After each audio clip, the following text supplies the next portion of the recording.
নমস্কার, সুপ্রভাত। আমি ধারাবাহিকভাবে শ্রী শ্রী রামকৃষ্ণ কথামৃত প্রথম থেকে পড়ার চেষ্টা করছি। আমি পড়ছিলাম দ্বিতীয় পরিচ্ছেদ মাস্টারমশাইয়ের প্রথম দর্শন। গতকাল যেটুকু পড়েছিলাম আজ তার পরের অংশ থেকে কিছুটা পড়ার চেষ্টা করব। দক্ষিণেশ্বরে ঠাকুর শ্রী রামকৃষ্ণ প্রথম দর্শন। তব কথামৃतं তপ্তজীবनं কবিभिरीडितं কলমশাপহं শ্রবণমঙ্গलं শ্রীমদাতतं ভুবি গৃহন্তি ये ধীরদা জনঃ। সিঁদুর সঙ্গে ঘরের বাহিরে আসিতে না আসিতে আরতির মধুর শব্দ হইতে লাগিল।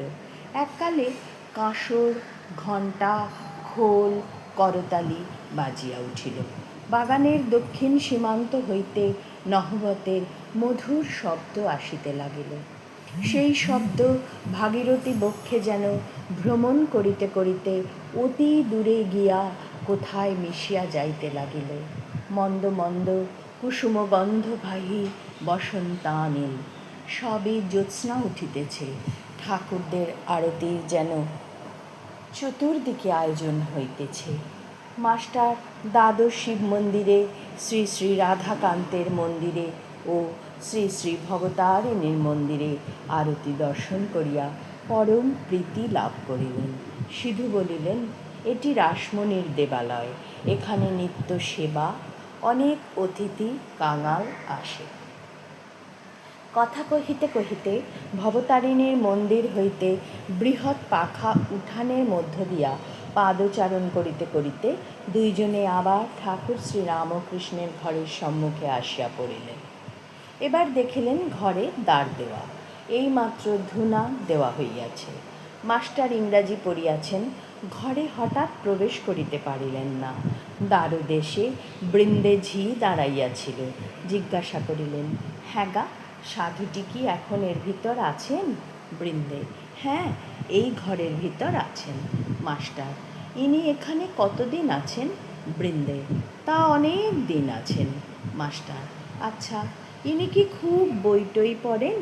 বৃন্দে, আর বাবা বইটই, সব ওর মুখে। মাস্টার সবে পড়াশুনো করে এসেছেন। ঠাকুর শ্রী রামকৃষ্ণ বই পড়েন না শুনে আরও অবাক হলেন। মাস্টার, আচ্ছা, ইনি বুঝি এখন সন্ধ্যা করবেন? আমরা কি এ ঘরের ভিতর যেতে পারি? তুমি একবার খবর দিবে? বৃন্দে, তোমরা যাও না বাবা, গিয়ে ঘরে বসো। তখন তাহারা ঘরে প্রবেশ করিয়া দেখেন ঘরে আর অন্য কেহ নাই। ঠাকুর শ্রী রামকৃষ্ণ ঘরে একাকী তক্তাপোষের উপর বসিয়া আছেন। ঘরে ধুনো দেওয়া হইয়াছে ও সমস্ত দরজা বন্ধ। মাস্টার প্রবেশ করিয়াই বদ্ধাঞ্জলি হইয়া প্রণাম করিলেন। ঠাকুর শ্রী রামকৃষ্ণ বসিতে অনুজ্ঞা করিলে তিনিও সিধু মেঝেতে বসিলেন। ঠাকুর জিজ্ঞাসা করিলেন, কোথায় থাকো, কি করো, বরাহনগরে কি করতে এসেছ, ইত্যাদি। মাস্টার সমস্ত পরিচয় দিলেন, কিন্তু দেখিতে লাগিলেন যে ঠাকুর মাঝে মাঝে যেন অন্যমনস্ক হইতেছেন। পরে শুনিলেন, এরই নাম ভাব। যেমন কেহ ছিপ হাতে করিয়া মাছ ধরিতে বসিয়াছে, মাছ আসিয়া টোপ খাইতে থাকিলে ফাতনা যখন নড়ে, সে ব্যক্তি যেমন শশব্যস্ত হইয়া ছিপ হাতে করিয়া ফাতনার দিকে একদৃষ্টিতে এক মনে চাহিয়া থাকে, কাহারও সহিত কথা কয় না, এ ঠিক সেইরূপ ভাব। ওম নিরঞ্জনং নিত্যানন্তরূপম ভক্তানুকম্পাধৃতবিগ্রহং বৈ ঈশাবতারং পরমেশমিদ্যং ত্বং রামকৃষ্ণং শিরসা নমামো। হরি ওম তৎসৎ। শ্রীরামকৃষ্ণার্পণমস্তু।